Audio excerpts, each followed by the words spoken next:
Hello, welcome back to the MPL Weekly.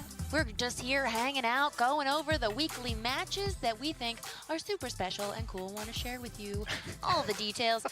I'm Beck Scott, that's Brian, that's Steve. See what I did there? I see what you did there. Nice job, nice job. Guys, we are about to head into our third division. It's the Emerald Division.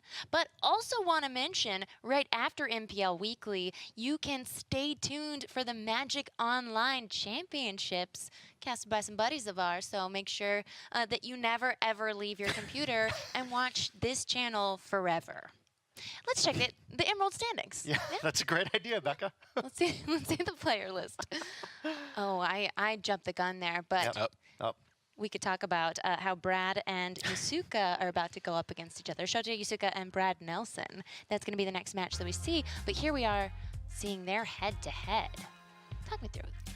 Yeah, Brad Nelson is a player who's had a ton of success, specifically in the standard format over years, and he's done so with a very diverse range of deck types. He typically tends to play more like mid-range style deck types, but here he's playing Bant-Nexus, which is kind of one of the boogeymen of the format. You know, a lot of players, don't are very afraid of their opponent just taking all of the turns, and that's kind of the goal of this deck with Nexus of Fate and Wilderness Reclamation, kind of digging you through your deck, untapping all your lands, keep doing all this stuff.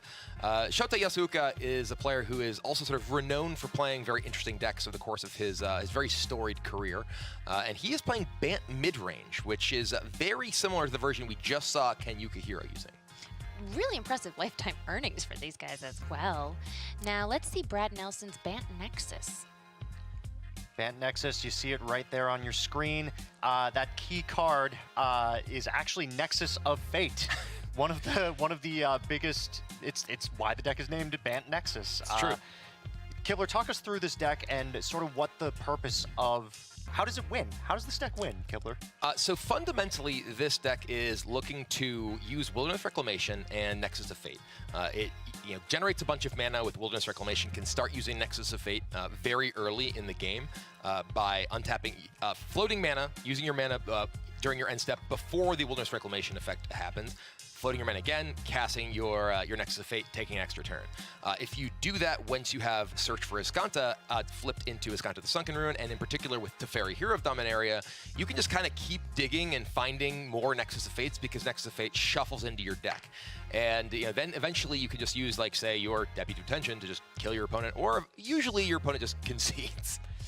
A beautifully powerful card in Nexus of Fate. Now let's take a look at a very different Bant from Shota. Here we see Shota Yasooka's Bant-Midrange. We saw a very similar flavor with Ken Yukihiro in the last match we commentated. Not a whole lot to say that hasn't already been said, Kibler. Yeah, this is very, very similar to the version that was played by Ken Yukihiro. Shota and Ken were actually on the same team, Musashi, for the team series yes. And a good chance that they communicate in some capacity because these lists are, maybe a card apart.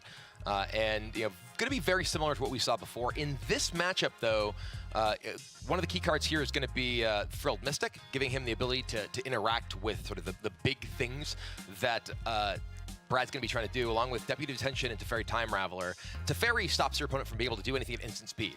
That means you can't play your Nexus of Fate with your Wilderness Reclamation triggers. Effectively, your Wilderness Reclamation just lets you use your Escantas multiple times. So there are a lot of tools in this deck, despite it being primarily creature-based, that will give him the ability to sort of disrupt what Brad's trying to do. Ooh, all right. And we see Nessa, who shakes the world in the sideboard. I wish she were in main deck. I love seeing her go. I love watching her transform those lands. And this is cool. I don't think we're going to be seeing this in this matchup. This is much more of a matchup where we're going to be seeing stuff like Disdainful Stroke, Negate, stuff that's really just kind of coming in to stop Brad from doing his combo, essentially, that the deck is based around. Let's see if that combo happens. We're going to go to Brad and Shota's game right now. All right, we're going to see Shota Yasooka on the bottom with Brad Nelson on the top. We have a 3-land hand for Shota. Teferi Time Raveler, Llanowar Elves, Hydroid, Krasis, Paradise Druid. It's going to be a keep from both players. Nelson's going to lead off with a tapped Breeding Pool. Untapped Breeding Pool for Shota into a Llanowar Elves. Crucially, 2 Tamiyo Collector of Tales, and that draw was great for Nelson. A Search for Azcanta on turn 2. Shota Yasooka playing a Hallowed Fountain once again untapped into Teferi Time Raveler, shutting off Nexus of Fate. These players are playing at a blistering pace, Brian. Yeah, Shota in particular is known for playing very, very quickly. Even playing, controlling decks, he just takes his turns at like an absolutely blistering pace. Brad is pretty fast too, which is a good thing when you're playing a deck like Nexus of Fate, which can take a lot of time to get going. Teferi Time Raveler going to bounce that search for Azcanta. Hinterland Harbor hitting for Shota Yasooka. Growth Chamber Guardian into Incubation Druid. It's quite a board that he's built up already. Brad Nelson draws another copy of Search for Azcanta with no land drops for turn, meaning that Wilderness Reclamation and Tamios are going to be stranded in his hand. Hallowed Fountain is the draw for Shota Yasooka. Yeah, and Shota's in a pretty commanding position right now because he's able to get his aggression going. He has the Teferi in play. Brad doesn't really have any way to get rid of it at the moment, and doesn't have any sort of mana acceleration outside of Wilderness Reclamation, which Teferi is shutting down. And that 4 X's 4 for Hydroid Krasis there, going to draw Yasooka 2 cards, gain 2 life. Nelson is going to search for Azcanta, draw the Sun Petal Grove, getting him up to 4 mana. And a couple of 4 mana spells here for Nelson. Yeah, Tamio is interesting here. You can Tamio and try to desperately dig to find something to deal with this Teferi. But Teferi is a big part of the reason that I think that Bant-Nexus has kind of fallen off in terms of its popularity. Curious if we can get a look at what he's seeing. Yeah, he's going to choose. Looks like he is going to choose Teferi, Hero of Dominaria. Yeah, so he needs to find Teferi in order to get the other Teferi off the board, and he found it. Does. Wow. So that's actually huge, because that means that he will have the ability to get rid of the Teferi Time Raveler and unlock his other spells, at least temporarily. Specifically the Wilderness Reclamation. It's not enough yet though, because he's still under pressure here. He has the Root Snares, which he needs in order to stay alive and can't use effectively as long as the Teferi's in play. Yukihiro going to take that Tamio out with both his creatures.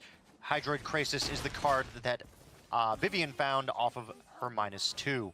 Search for Azcanta going to trigger on Nelson's upkeep.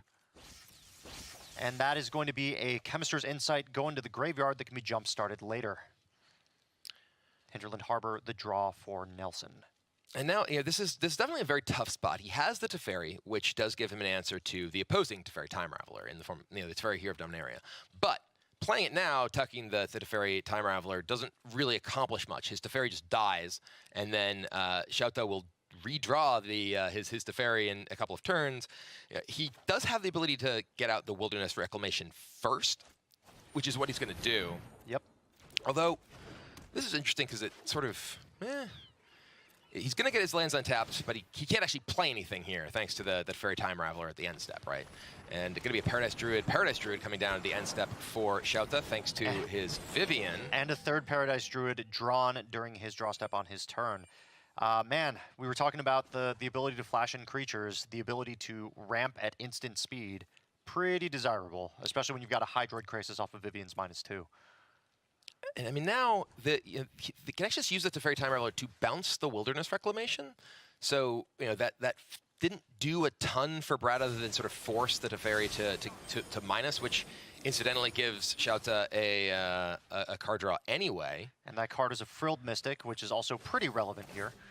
Although, yeah, Frilled Mystic is a pretty big draw. Although Shota's got a big enough board that Brad kind of has to figure out a way to deal with this if he wants to stay in the game. And crucially, again, the Teferi Time Raveler shutting down that Root Snare. There's Root Snare normally you'd be able to just use to stop all the combat damage being dealt this turn. Very powerful against creature-based decks like Bant, but Teferi just says that is not castable outside of your main phase, and preventing all combat damage during your own turn is not usually very useful. Growth Chamber Guardian going to find a friend after adapting. Azcanta, the Sunken Ruin, hits the battlefield after another card goes into the graveyard for Nelson. Sun Petal Grove is the draw.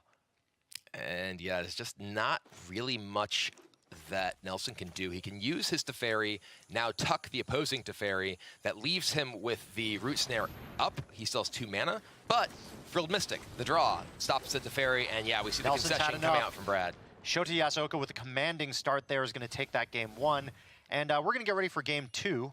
2 Disdainful Strokes, 2 Negates coming in immediately, 2 Nissa who shakes the world. There you go, Becca.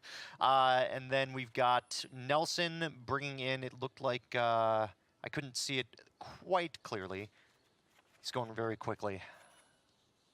Root Snares. He is. This is interesting. He has the 2 bonds of flourishing that he is bringing into his deck. He could bring in Lyra. Lyra is a powerful creature that can sort of stop a bunch of your opponent's creatures in its tracks when they don't have much removal, but that is similarly vulnerable to your opponent just bouncing it with its Teferi Time Raveler. Deputy of Detention sideboarded in for Nelson. And looks like he's got some considerations to make here, Kibler. Yeah, absolutely. You know, this is definitely a very tough matchup, just structurally speaking. You know, it's going to be a situation where Brad needs to find some tools from his sideboard to improve things, because in the main deck he is definitely disadvantaged, as we saw in game number 1 here. The Deputy Detentions are pretty good. You know, they do give him the ability to deal with Yasooka's aggression here. And as we've seen, the utility-style creatures like Deputy Detention are difficult for the Bant deck to really deal with effectively and efficiently, because it doesn't really have removal. All right, we're going to go into game 2 here. Yasooka is up a game and will be at the bottom of your screen. Nelson, of course, on the top of your screen. Yasooka, 4-land hand here with a Disdainful Stroke, Vivian Champion of the Wilds, and Frilled Mystic in hand. Nelson is going to snap keep with 2 Wilderness Reclamations and a Teferi Hero Dominaria at 4 lands. Tap land for Nelson, tap land for Yasooka.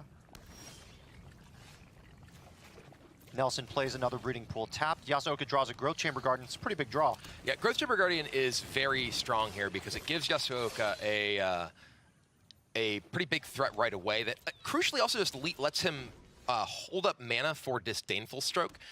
He could attack right now and adapt his Growth Chamber Guardian. I think there's a good chance he will not, because he wants to have the ability to stop, say, a Teferi coming down if Brad has Growth Spiral into Teferi, which is exactly what he does have. Exactly. So going to do a Growth Spiral here, put a Sun Petal Grove into play, Bond of Flourishing drawn off the Growth Spiral, 3rd Wilderness Reclamation drawn here. So with all these Wilderness Reclamations in hand, it looks like Nelson's considering just casting one here. Yeah, the Wilderness Reclamation is at least less of a commitment than Teferi, and can often just get a counterspell as well, because it gives you so much more mana to work with. And crucially, Yasooka does not have a Teferi Time Raveler in hand to shut down any of those shenanigans you can do with Wilderness Reclamation in the Bant-Nexus deck. Definitely kind of a tough decision, though. You know, do you just take this window, right? Your opponent has to have a sideboard card effectively to stop you from playing Teferi. And that's exactly what happens. happens. There's a Disdainful Stroke. And yeah, he decides, okay, I'm going to go for it now. There's you know, it's going to be difficult for me to beat a counterspell if you do have it. And by casting it now, I'm at least not risking hitting a Frilled Mystic. If I give you another opportunity to play a land, you could Frilled Mystic me, and Brad decides to go for it. Doesn't work out for him, though. A Frilled Mystic, which, by the way, Shota does have. Yes. Wilderness Reclamation going to hit the stack, and Frilled Mystic is going to have something to say about that. Bye-bye, Wilderness Rec. Nelson going to make his land drop and go for the Bond of Flourishing. We'll find no counterspells there. Takes a Tamiyo Collector of Tales, which Shota can see was revealed. The Bond of Flourishing is kind of an interesting card. You know, just gives him a little bit more access to key permanents in the matchup here. Also giving him a little bit more life to work with. Ooh, kind of a miss here. Yeah, Vivian Champion of the Wilds with another one stranded in hand. No creatures found in that look at 3. Paradise Druid, the only creature in Shota's hand. Nexus of Fate drawn for Nelson. He can cast it. Doesn't really do much. It's the most expensive cantrip ever. Yep. Actually, he can cast it with the Wilderness Reclamation trigger if he so chooses, and I think he might. He just needs to kind of try and set up something. With the second Wilderness Reclamation, it actually can start doing something here. So your Nexus of Fate, he could really use something that can give him a profitable use of this Wilderness Reclamation. Temple Garden is not really going to be the most profitable use of it, although the Tamiyo can probably dig for a Nexus if you really want to.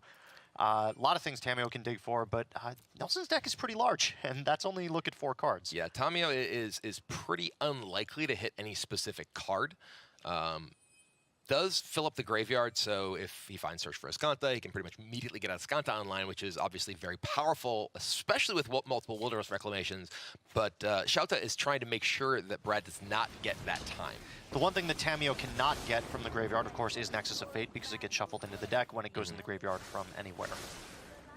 Yeah, if you have time, Tamiyo can definitely find you what you need, because it can dump things into the yard, and then, okay, well... Two Nexus of Fates. Whoa! Wow.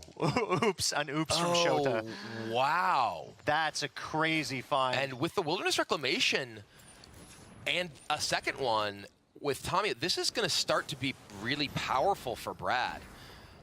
And Shota notably has no way to interact. No, here. this is basically Brad, having the luxury of multiple turns. There's a Search for Escanta that hit the bin too, so Tamiyo can regrove Search for Escanta. Brad can play Wilderness Reclamation and untap his lands, play the Nexus of Fate, and then start taking turns with multiple Wilderness Reclamations and Escanta the Sunken Ruin, which can just continue to chain Nexus of Fates. So this is Nelson potentially comboing off here with Nexus of Fate, and man, what a Tamiyo find, Brian. Those two Nexus of Fates from the last turn. Yeah, that was absolutely huge for Brad Nelson there. You were saying, Tamiyo is unlikely to find you a specific card, and then it found him not one but two, and frankly, he needed two, because he needs to he needed to take that turn to kind of reset up, and then get this turn to really establish the possibility of even just like fully looping. Interesting. Looks like Nelson is just going to Nexus main phase. I'm curious. Plus Tamiyo looking for something. Interesting. Choosing Nexus again. Nexus of Fate and whiffs on Nexus. Going to play the Hallowed Fountain tapped. Yeah, we're going to do Brad's perspective here, since he's going to be doing a lot of stuff. A lot of things, quite likely. Untapping the lands. Blast Zone is the draw. And Blast Zone, for those who may not be familiar with it, it is a land that can destroy permanents of a particular casting cost by putting counters on it. You spend mana to put counters into the Blast Zone. It works very well with Wilderness Reclamation, because you can tap the Blast Zone to put the counters on it, immediately untap it with Wilderness Reclamation, and set it off. It's actually a very powerful addition to the Bant-Nexus deck. It does give you the ability to deal with problematic permanents that you often would have to play various like bounce spells in the past.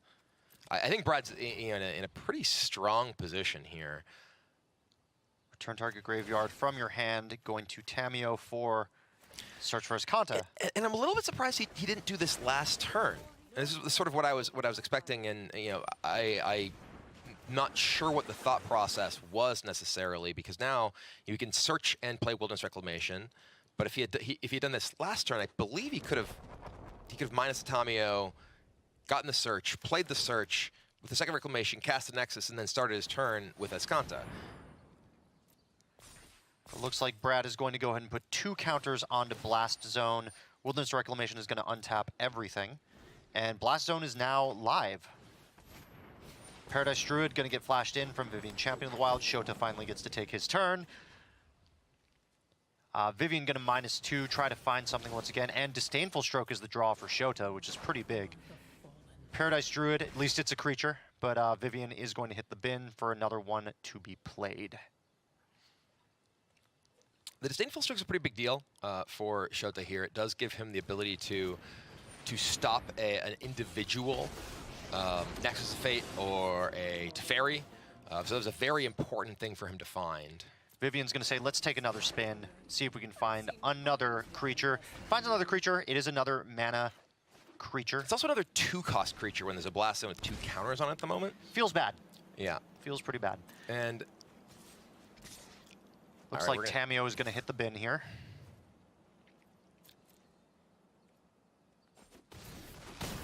All right. Become too involved with my work.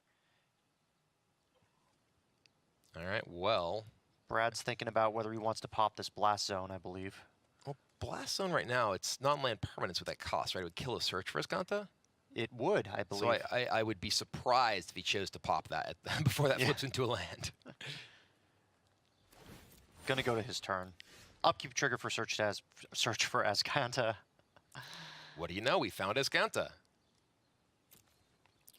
Very Nexus powerful of Fate combination on the top. ooh. Okay. And so we've got Escanta the Sunken Ruin, which notably can dig for non-creature, non-land cards.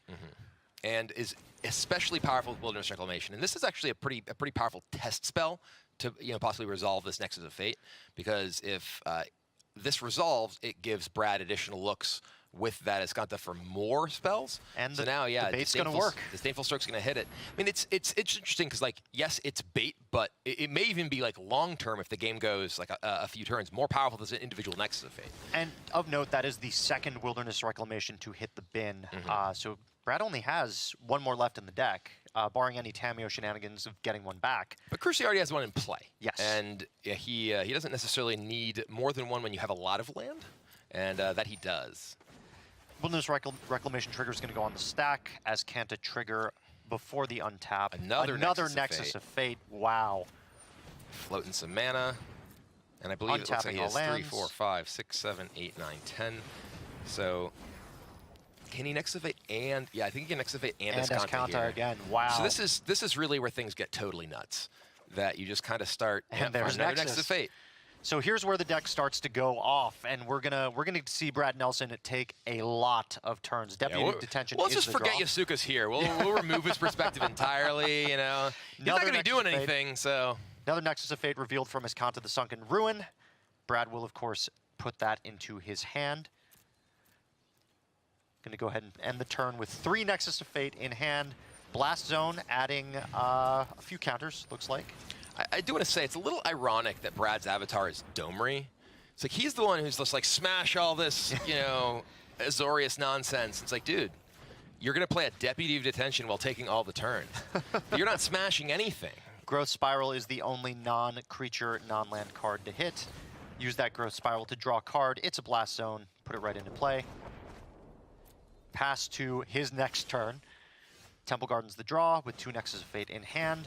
Escanta the Sunken Ruin has been activated. Bond of Flourishing Root Snare. Chemister's Insight.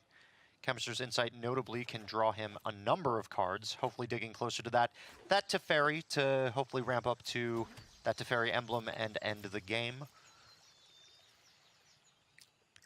We're gonna see a lot of triggers, a lot of turns, a lot of Escanta activations.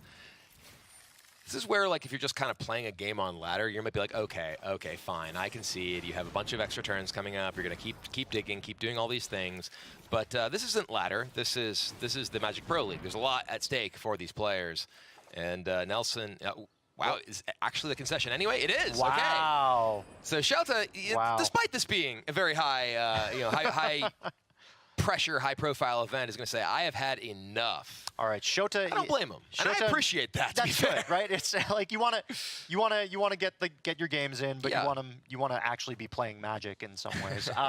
So we've got Nelson sideboard. Shota didn't sideboard all that significantly. Nelson, it looks like he has a couple of decisions to make here.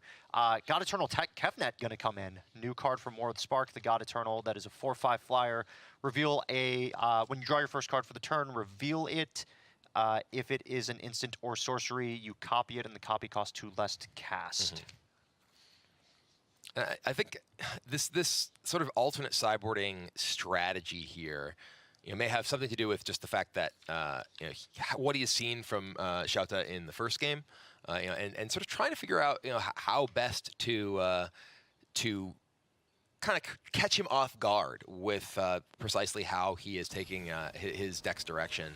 We see like Root Snares hitting the sideboard, and that's a key card against a lot of creature-based decks. But when your opponent's playing a creature-based deck with Teferi Time Raveler, with counter magic, it can be very difficult to rely on. Shota going to take a mulligan at 2/6 here. Going to keep a hand with 2 Llanowar Elves and negate and 3 lands. Brad has a Search for Escanta, 2 Tamiyo Collector of Tales, and 4 lands to start. Shota's going to shock himself and put a Llanowar Elves into play. Brad going to put a Temple Garden into play tapped. Ooh, Vivian is a very good draw for Shota here. He needs to find some significant threats. The Deputy of Detention on the opposing side is pretty annoying because he does have a pair of Llanowar Elves, but he finds his own Deputy of Detention that he can use. Search for Escanta, going to hit the battlefield. Vivian plussing on Llanowar Elves. And of course, Shota can just sit back, play his land, and wait to flash some stuff in. No reason to play any of these creatures during your own turn when you have that Vivian up. He could just want to use the Deputy Detention on the search for his Kanta, but I feel like he may be sort of waiting, biding his time to at least sort of use that during the end step so they can't just Deputy Detention right back. 2 Deputy Detention now for Nelson. That was his draw step. Kept it on top with search for his Kanta. Deputy Detention going to target Vivian, Champion of the Wilds here. And Shota's got a decision here. Yeah, he can use, if he's going to do something, he has to do it now, because if his Vivian gets removed, he can no longer play anything at instant speed. So the Deputy Detention, would remove Vivian, but doesn't, because the Deputy never actually stays in play for its trigger. It's only remove it while this is in play. So the trigger never resolves with it in play. So and it's the battle of the deputies here, with a Deputy Detention being found off of Vivian's -2. Shota going to crash in for 3. And play a Sun Petal Grove for land? No, Hinterland Harbor. Yeah, and now he has either Deputy Detention or Negate available. Nexus of Fate is the draw for Nelson after binning a land off the top with search for his Kanta. And now, Nelson, he can use his Deputy Detention here that, would just be possibly answered by another Deputy Detention. Atamio could be just answered by a Negate. Looks like he's going into the tank here. Yep, definitely trying to sort out exactly how he wants to navigate this. Quite a few options.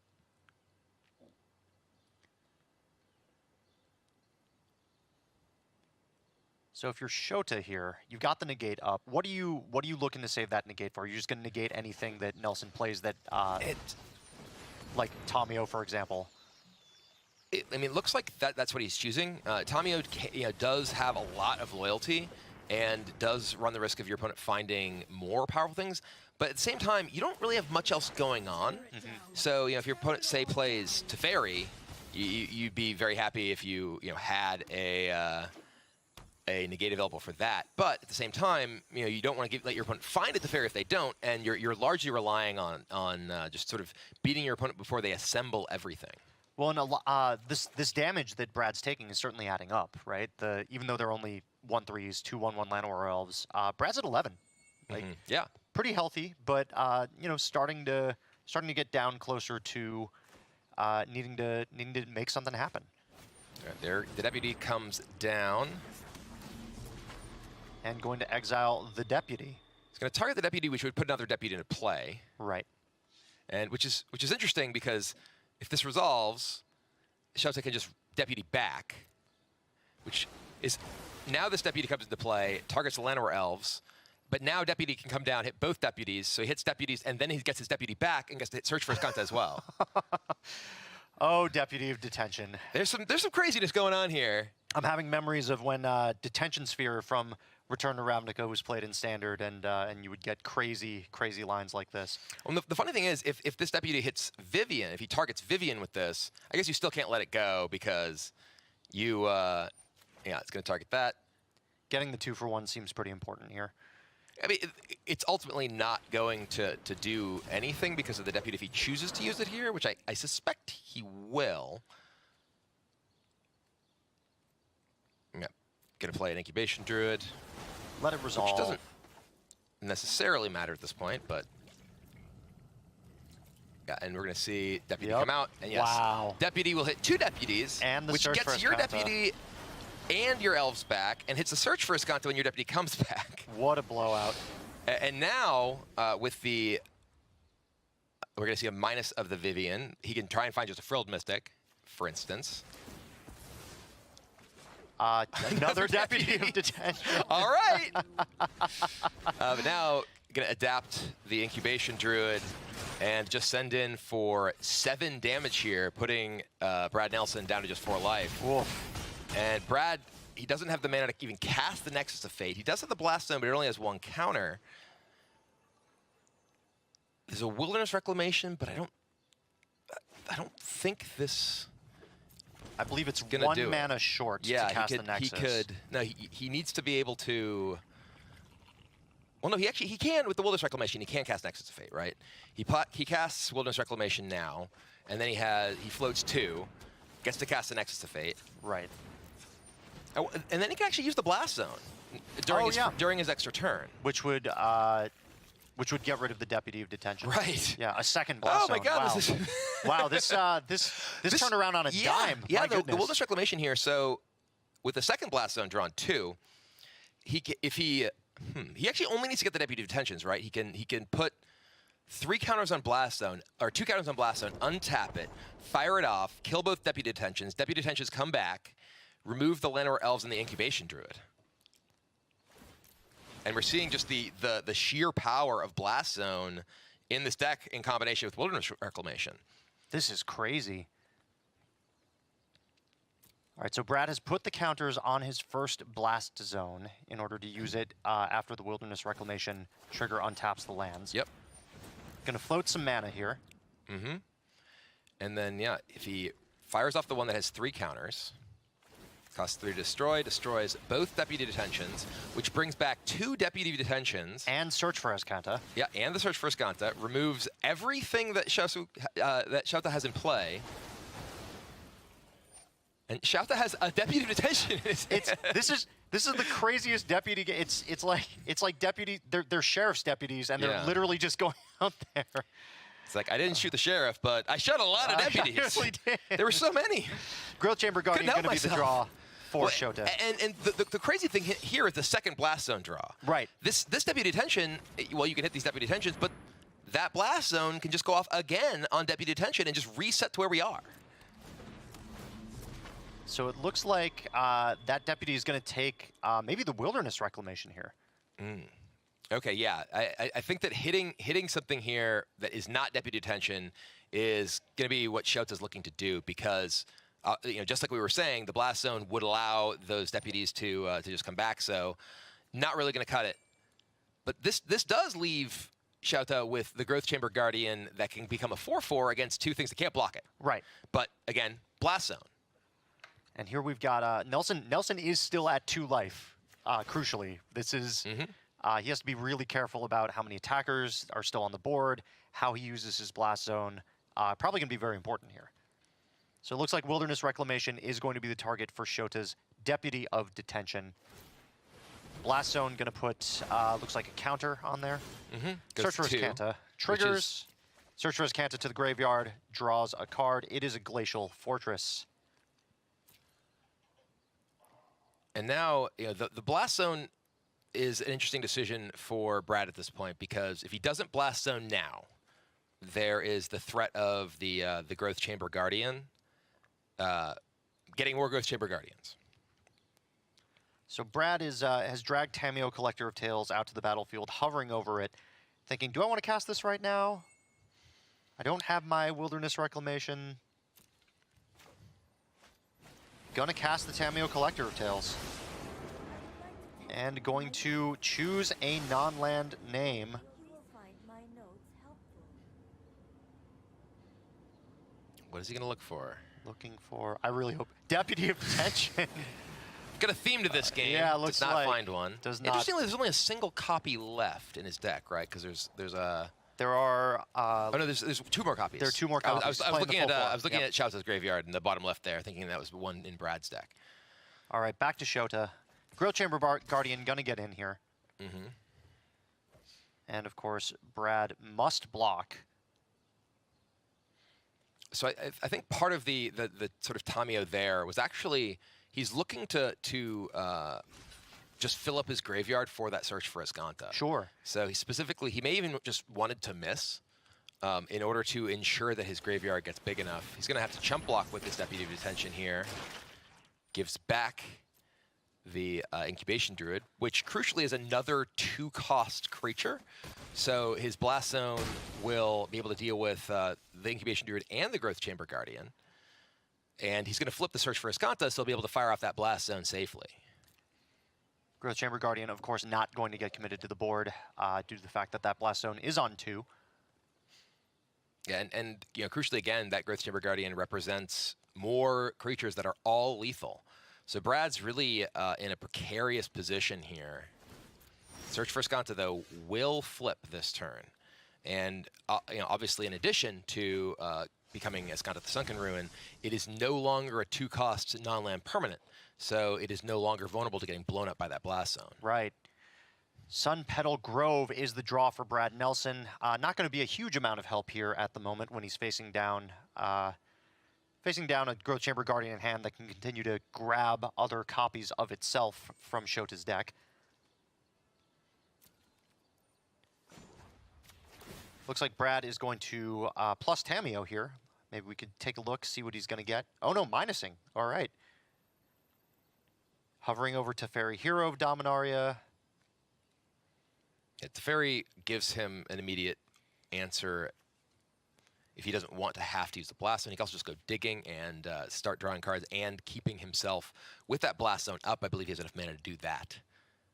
Hovering Deputy of Detention now. Really, this has been the game of Deputy of Detention. It really has. Oh yeah, there we go. Okay, there it is. Another one. There it is. Deputy Detention going to come in, and my guess is get back his Wilderness Reclamation. Yep. Might as well play the land here. Want to float some extra mana. Yeah, and now he has the Wilderness Reclamation along with the Blast Zone and Escanta. So he is able to just activate the Escanta now and then still have both it and Blast Zone up and available. All right, going to draw a Growth Spiral off of Escanta the Sunken Ruin. Float a white and a blue with much mana in play at his end step. Another blue. Just blowing him up. Looks like Blast Zone is going to go off here. Kaboom. Incubation Druid and Growth Chamber Guardian say goodbye. We were unfortunately within the Blast Zone. Shota draws a Breeding Pool and commits a Growth Chamber Guardian to the battlefield, paying 2 life for a Breeding Pool to come into play untapped. Looking through the graveyard, looking at the things on the battlefield. Growth Spiral is going to be cast by Nelson. Nelson draws a Hallowed Fountain. We'll probably put it onto the battlefield tapped. Escanta the Sunken Ruin at the end of Nelson's turn, going to find Nexus of Fate. And yeah, one of the really awkward things is Tamiyo can just get back those Blast Zones. He can just minus the Tamiyo to get back Blast Zones. So if Shota were to have used his Growth Chamber Guardian to just get another copy, put it into play, it's like, okay, I'll just kill both of them. Right. So the Tamiyo is really providing Brad with a lot of utility here. Just having access to his graveyard, and he's going to go find Tamiyo into a new Tamiyo. Looks like. And when you have so much mana to work with the Wilderness Reclamation, this is just so powerful, right? You're able to Tamiyo, get another Tamiyo into play. Now you have Reclamation plus Nexus of Fate. Your opponent has nothing here essentially. You can go get Teferi if you want. You can get kind of Snare. Root Snare, it looks like, is the saying, hey, go ahead and in case something goes wrong. Has 1 turn to turn things around. Well, no, he doesn't have any turns, right? Because the Nexus of Fate is coming. He's going to activate the Escanta. Can he find a second Nexus? Let's find out. Yes, he can. There's the second Nexus of Fate. And Brad Nelson showing off what Nexus of Fate Bant does best, which is take a lot of extra turns.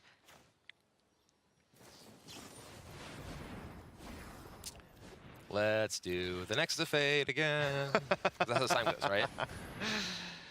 2 Nexus of Fates on the Escanta activation. So Brad is right in the middle of the next eye. The good game from like, Shota. all right, I've seen enough.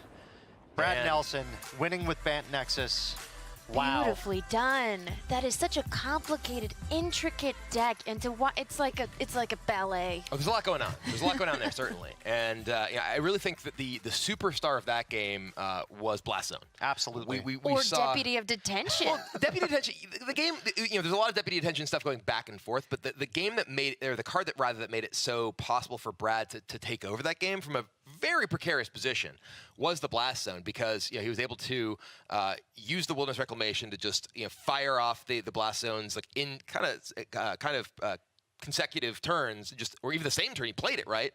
Just to blow up everything that Shota had for offense. I mean, it's hard to say which turn was Brad's and then which turn was also consecutive turns Brad's. is kind of meaningless when they're all just like one long string of Brad's Exactly. turns. I mean, you can see why Blast Zone has been an inclusion in a lot of those Nexus builds, right? It's such a great utility land to just make sure you have more outs to win the game. When we talked in the first game, it's like, okay, well, it's really important for Brad to have ways to deal with the Fairy Time Raveler and to deal with this and to deal with this. It's like the way to deal with any of those is Blast Zone.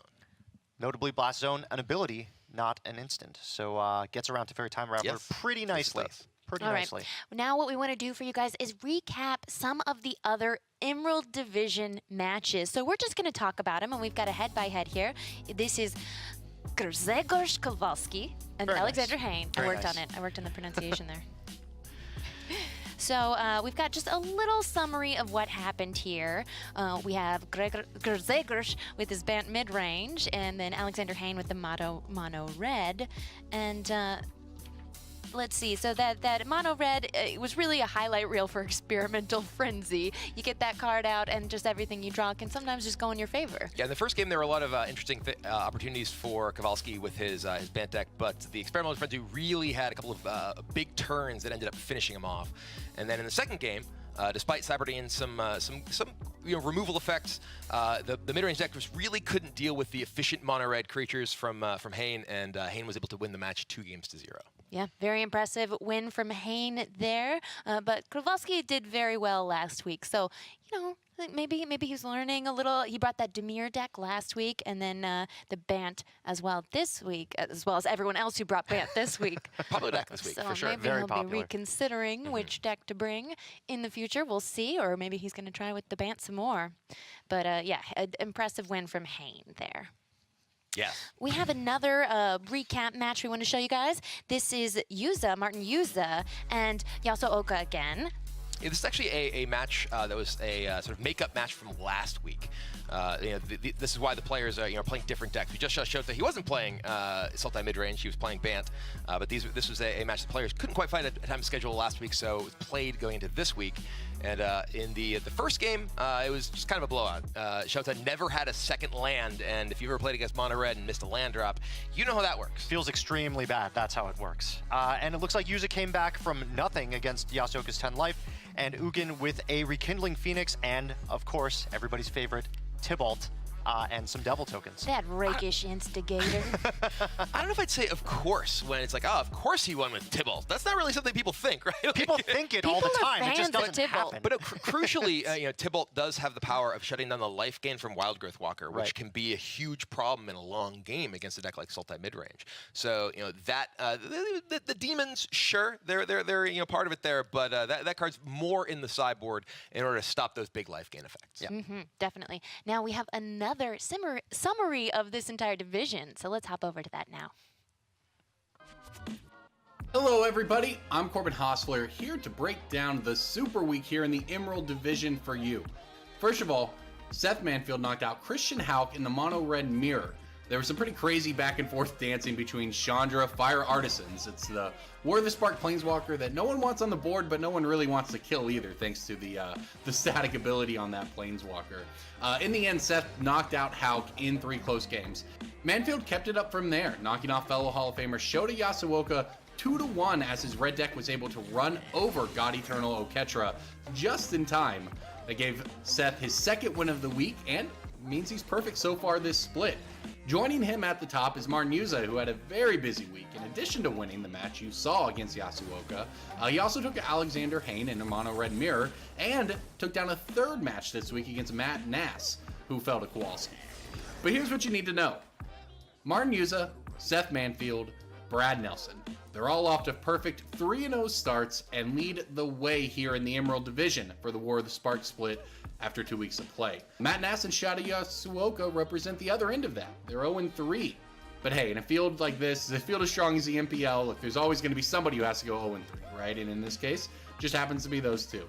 So we're seeing some early separation here in the Emerald Division. Now, I know it's only a few games in, but the more distance the players at the top can put between themselves and the rest of the field right now, the better off it'll be for them in the long run. Brad Nelson, Seth Manfield, Martin Yuza, all off to great starts at the top. They're pacing the way here in the Emerald Division. We've got a lot of great weeks ahead of us, so I'm really excited to see where this division goes from here. You know what, Brian? I'm going to do something unpredictable, and I'm going to say Brad Nelson's going to win this division after all. Yeah, he was number 2 on that list. I'm on your strategy. They I'm on all your have strategy. 3-0. It's Take fine. someone who hasn't lost and say they're going to win. I'm just impressed with the use of that deck we just saw. It just blew me away. Brad Nelson is a very impressive player. Yeah, Brad is an extremely strong player. In particular, you know, his flexibility to play a wide variety of deck types, as I was mentioning going into that match. You know, a lot of players have a style and they stick to it. I'm one of those players, frankly. I like to play my mid-range green creature decks, you know. People are like, BM Kibler, does that mean you're bad mid? No, it's Brian Midrange Kibler. That's what it means. It's not actually my middle name, but no. And you're part elf, I should mention. There you go. It's hidden under the headphones. All right, so now we're going to look at our final division, and this is the Sapphire division, and we have a very interesting matchup that we'll get to in a bit, but I think we have a graphic of this division overall. Ooh, yeah. Oh, no, the Emerald standings one more time, just so we can... we saw it in that recap. But here they are again. In case you didn't see it, Yeah, no, and you want to hear us talking over Okay, it. I guess I did pick whoever was on top. Yeah, he's first in this list, so your strategy remains unchanged. Yeah. But yeah, Solid no, I mean, strategy. you know, like we were just saying, Brad Nelson, a fantastic player. Seth Manfield, we haven't really seen play too much in these first couple of weeks, but you know, he's a player who I like to joke hasn't stopped winning ever since I stopped really competing on the at the top level of Magic. You got out at the right time. Apparently, because Seth's just been mowing him down ever since I stopped competing regularly, along with Martin Yuza, who is a world traveler who gets to play from home now. Really topping off this division. And seeing Shota at the bottom there, it hurts me because I'm so impressed with how quickly he plays. You know, it's just the glance of a color, and he knows what he's going to play. Yeah, he has like sort of a preternatural ability to just understand what he wants to do in any given situation. Yeah, like oftentimes, especially playing live, it can throw his opponents off. You know, you're trying to like kind of keep up in the pace with him, and it's impossible because there's no way you're making decisions, you know, at the sort of pace that he is. Right, of course. You want to match the energy of what your opponent has, and you have to say, no, I'm allowed to go slow. Don't you put that on me. Okay. Well, My way. Well, before we Land. get into the Land or Sapphire elf? division, we Go. are going to take a little break. Okay. So now it's time to relax. Make sure you stay tuned, and remember that after the MPL Weekly, we are going to go back to coverage of Magic Online Championship. So make sure you never ever take your seat out of your seat. See you in a minute. Seatception.